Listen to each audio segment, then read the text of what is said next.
Hi, I am Dr. Felice Gersh, your integrative OBGYN, and I want to talk to you about a very important topic that is so incredibly overlooked, in fact, almost never talked about. And that is the topic of progesterone for bone health. Now, I don't know how many of you know this, but the standard recommendation, the standard of care, as we call it in medicine, is that if a woman has a hysterectomy, she doesn't need progesterone at all because the general feeling is that progesterone has no use in a female body other than to maintain and create a pregnancy. Yeah, that's true. And to create menstrual periods for the purpose of creating pregnancies and to protect the uterine lining from estrogen's effect, causing potentially uterine cancer, adenocarcinoma of the endometrium. So that's it. It's about the endometrium. Period. End of story. The endometrium is the uterine lining cells. Oh, that is so far from the truth. There are progesterone receptors in many organs throughout the body. Progesterone isn't a one-hit wonder. Like everything in the body, it is a multitasker. There is no enzyme that works in one spot. There's no peptide that works in one spot. There is no hormone that works in one spot. It doesn't work that way. Nature creates all these different redundancies and multiple tasks and multiple functions. So, what about progesterone and bone? And over time, we'll talk about progesterone and other organ systems, but we want to focus today on bone because bone really matters. And bone is like precious material. It is so important. And loss of bone, what we call osteoporosis, is a common cause of disability, morbidity, terrible quality of life changes, and mortality, ending of a life of a lot of women. Women make up 80% of all osteoporotic fractures that occur, and over half of all women will suffer an osteoporotic fracture in their lifetimes. I'll bet every one of you knows of a woman who's had an osteoporotic related fracture.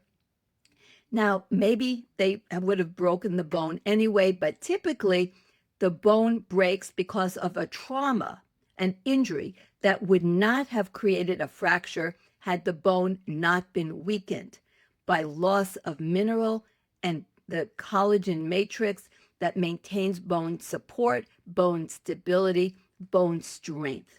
Well, progesterone is a critical factor in bone health.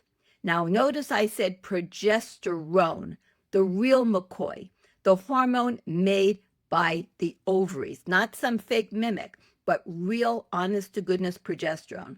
So I'm going to give you now a quick overview of how progesterone is incredibly important and supportive of bone health.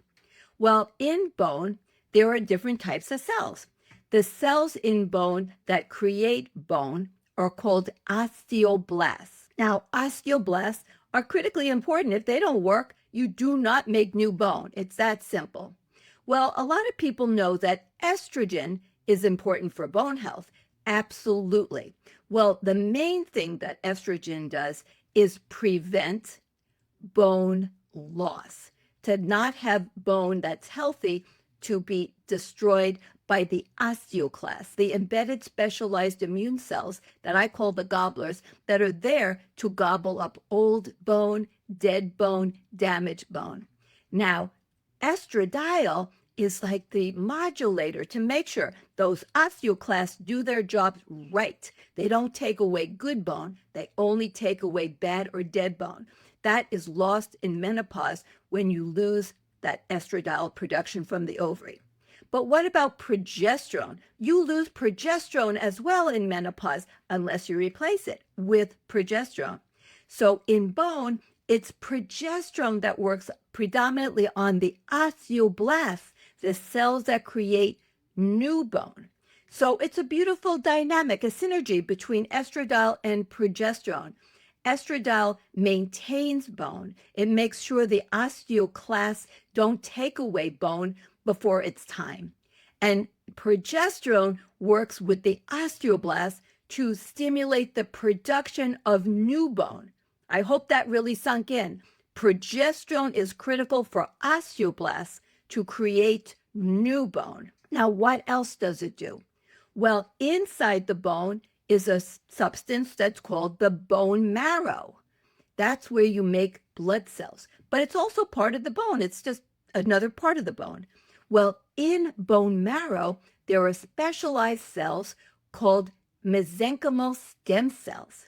Now, I'm sure you've heard the word stem cells. That's where new cells derive from. Like if you have a cell in your body that dies and you need to replace it, where does it come from? From a stem cell. So these mesenchymal stem cells that are inside the bone marrow, what do? Well, they determine what the stem cell will turn into. Those mesenchymal stem cells can turn into bone or adipose tissue, also known as fat tissue. So you could either turn those stem cells into bone or you can turn them into fat. Well, what do you think is better for bone structure and bone strength? Well, of course, bone. So it's progesterone that directs the mesenchymal stem cells to turn into bone, to strengthen the bone from the inside, not just the outside, from the inside of the bone. That is another job that progesterone does. Now, what else? Well, you've heard of the hormone called cortisol, made by the adrenal gland. Well, when you are stressed, oh, so many of us are stressed all the time. I hope you do your mind-body practice and you work on stress. But what if you are a typical American or from another country and you live in a lot of stress? What happens? Well, part of the stress response is called adrenergic, as in adrenal. And the adrenal gland makes more cortisol. Now, cortisol is a critically important hormone. If you don't have it, you will die. In fact, it's the only hormone that if you don't have it for 24 hours, you will die. But too much of a good thing is a bad thing. If you are chronically stressed and you make all that cortisol all the time, what does it do to your bone? Not good. It is not good. It will block the osteoblasts from creating new bone. So you're going to have unreliable bone. You're going to have weak bone. That's why people who get put on steroids, the type called like prednisone, that's a synthetic form of cortisol, they have weak bones. It's a really big problem. Stress causes weak bones.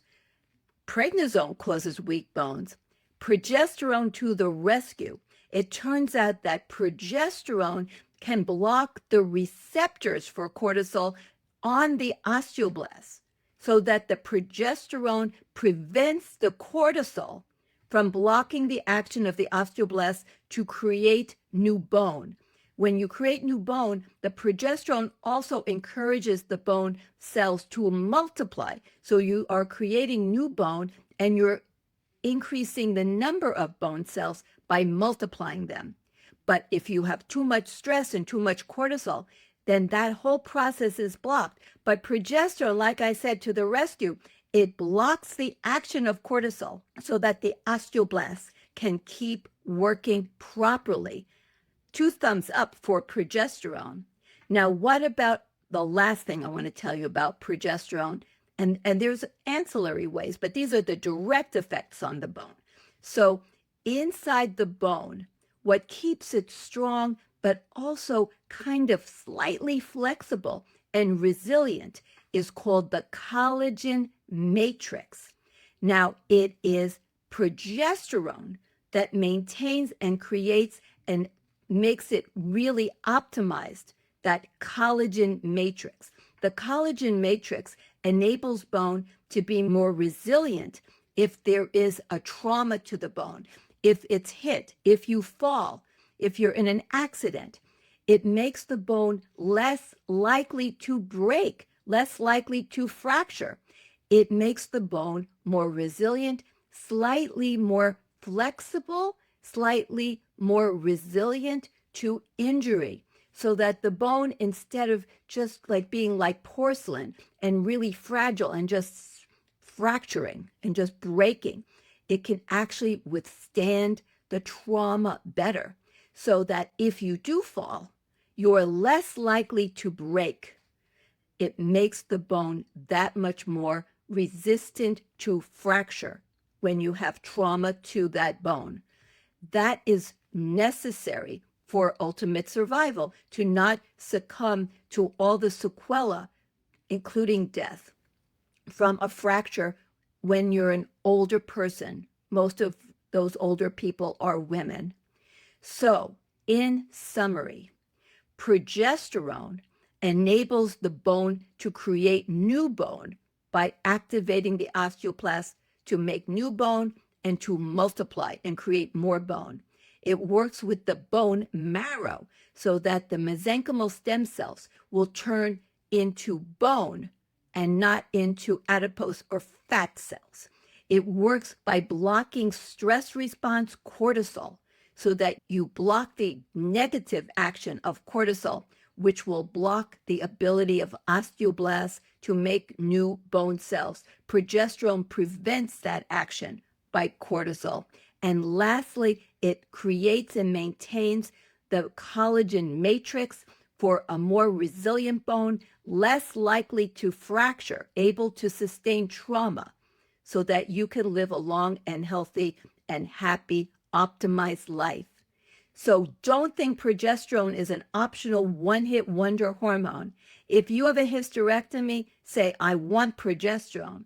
If you are in menopause, say, I want progesterone, not a mimic.